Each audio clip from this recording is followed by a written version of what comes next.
ద్వారా సపోర్ట్ ఉంటుందని తెలియజేస్తా ఉన్నాం అధ్యక్ష. శ్రీ పాయల్ శంకర్ గారు. ధన్యవాదాలు అధ్యక్ష. అధ్యక్ష, రాష్ట్రంలో లక్షల సెల్ఫ్ హెల్ప్ గ్రూపులు ఉన్నాయి. గత ప్రభుత్వం కానీ ఈ ప్రభుత్వం కానీ బ్యాంకుల నుండి లోన్లు ఇప్పించేటటువంటి టార్గెట్ మీద మాత్రం సీరియస్గా దృష్టి పెడుతున్నాం. కేవలం లోన్లు ఇప్పించడమే మన బాధ్యత కాదు.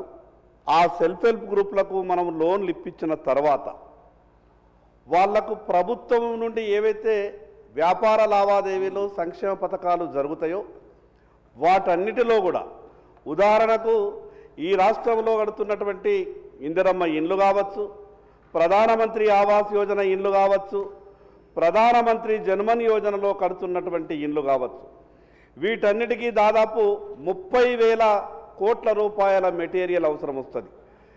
మీ ద్వారా గౌరవ మంత్రి గారికి నేను విజ్ఞప్తి చేస్తా ఉన్నా, ప్రతి గ్రామంలో కడుతున్నటువంటి ఆ యొక్క ఇండ్లకు ఏ మెటీరియల్ అయితే అవసరం వస్తుందో, అది సిమెంట్ కావచ్చు, ఇటుక కావచ్చు, స్టీల్ కావచ్చు, మనం మహిళా సంఘాల ద్వారా మనం సప్లై చేయించగలిగితే వాళ్లకు కనీసం 20 నుంచి 25% మార్జిన్ అంటే 40,000 కోట్లలో దాదాపు రాష్ట్రం మొత్తం మీద కలిపితే 7 నుంచి 8,000 కోట్ల రూపాయలు మహిళా సంఘాలకు లాభం అయ్యేటటువంటి అవకాశం ఉంటుంది.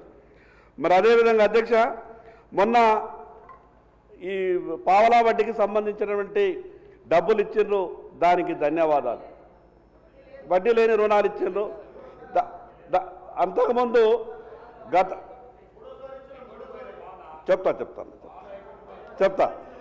ప్రభుత్వం పెండింగ్ పెట్టినటువంటి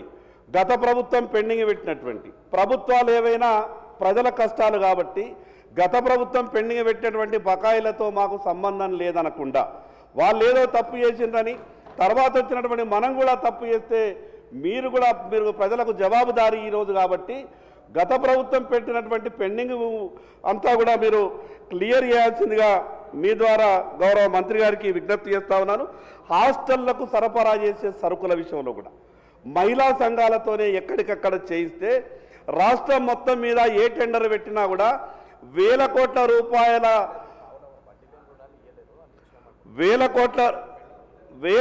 రూపాయల సంబంధించినటువంటి టెండర్లు ఒకే దగ్గర పెట్టడం కారణంగా అటు మున్సిపాలిటీ పరిధిలో కానీ గ్రామాల పరిధిలో కానీ వాళ్ళకి ఏ పని లేకుండా పోతున్నది. కాబట్టి ఎక్కడికక్కడ మహిళా సంఘాలకు పని దొరికే విధంగా చూడవలసిందిగా మీ ద్వారా గౌరవ మంత్రి గారికి విజ్ఞప్తి చేస్తా ఉంది అధ్యక్ష. ధన్యవాదాలు.